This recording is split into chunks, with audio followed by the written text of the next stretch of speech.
দেশের জনগণ যদি একবার খেপে। রিক্সা চালকদের নামে কিসের ঋণ? আমি এই দেশের একটা শ্রমিক, তুমি আমাকে কর্মের ব্যবস্থা না করে দিয়ে ঋণের ব্যবস্থা কিভাবে করে দিলা, এটা আমি জাতির সামনে জানতে চাই। আমি কারো করোনা চাই না, তুমি আমাকে কর্মের ব্যবস্থা করে দিবা, আমি কর্ম করে খাবো। তুমি আমাকে কিস্তির ব্যবস্থা কেন করে দিলা? আজকে আবার বড় বড় কথা বলো, নিতে সুমি বালা দিতে সুমি সমস্যা। ব্যাংকের টাকা নিয়ে মইরা যাস, তোর পোলা কপরেতে সুদ করে, আর আমি মরলে তুই গামছা দিয়ে ডাইকা কিস্তি দেওয়ার লাগে। এই পলিসি এই দেশে চলবে? ভূমির সঠিক বন্টন না করে কোন বুটের রাজনীতি এই দেশে হয়তো দেওয়া যাবে না। আমরা রিক্সাওয়ালা, আমরা রাজপথে যে ভূমিকা পালন করছি, ছাত্রদের সাথে আবার নিজের তাগিদে আসছে, কঠোর ভূমিকা পালন করতে রাজি আছি আমরা। আমাদের সুন্দর বউ নাই। যে রাষ্ট্রীয় ব্যাংকে, বিশ্ব ব্যাংকের যে ঋণটা আছে, এই ঋণটা তো যে সরকারি আনুক, এই দেশের জনগণ দেখায় আনুক, তাই আনে না। তো আইনা যে ব্যয় করছে, আমাদের তো কোনো ব্যাংকের নাম নাই। এই যে কয়দিন আগে যে ডলার লো বাংলাদেশে সফর আইলো, $200 উনি দান করে গেছেন। এই টাকাটা কি করছে? এই টাকার হিসাবকে আমরা নিতে পারি না? আমাদেরকে এই টাকার হিসাব কেউ দিব? আমাদের কি শোনাবে এই কথাকে?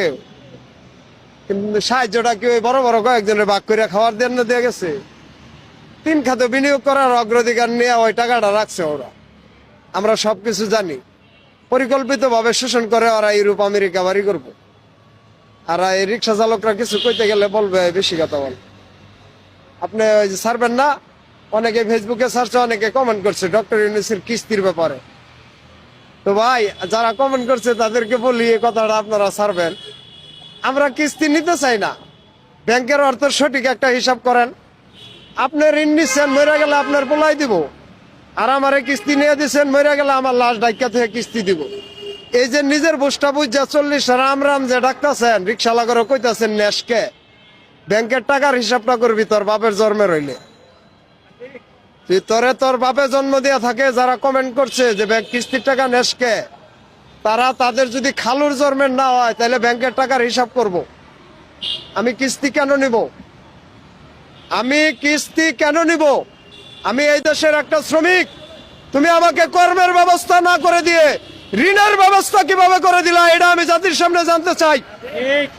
আমি কারো করোনা চাই না, তুমি আমাকে কর্মের ব্যবস্থা করে দিবা, আমি কর্ম করে খাবো।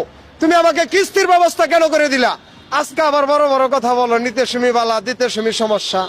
ব্যাংকের টাকা নিয়ে মইরা যাস, তোর পোলা কপরেতে সুদ করে, আর আমি মরলে তুই গামছা দিয়ে ডাইকা কিস্তি দেওয়ার লাগে। এই পলিসি এই দেশে চলবে? এই কথা বলছি। যারা কমেন্ট করছে তাদের বললাম, রাষ্ট্রীয় সম্পদের সঠিক হিসাব চাই। যেহেতু দেশ 36শে জুলাই নতুন করে স্বাধীন হয়েছে, ভূমির সঠিক বন্টন না করে কোন বুটের রাজনীতি এই দেশে হয়তো দেওয়া যাবে না। আমরা রিক্সাওয়ালা, আমরা রাজপথে যে ভূমিকা পালন করছি, ছাত্রদের সাথে আবার নিজের তাগিদে আসছে, কঠোর ভূমিকা পালন করতে রাজি আছি আমরা। আমাদের সুন্দর বউ নাই, ব্যাংক ভর্তি টাকা নাই, বাড়িতে এসি লাগাই না, রুম নাই, রিক্সা গ্যারেজে ছাড় পোকা। জীবনটা যদি রাস্তায় দেই, কারো ঘরে কিন্তু শান্তি রাখবো না। এটা কিন্তু আমরা হুমকি দিতেছি না, আমরা সবাইকে বলতেছি আমরা আলোচনা চাই। আমরা কিস্তি চাই না, আমরা রাষ্ট্রীয় সম্পদের হিসাব চাই।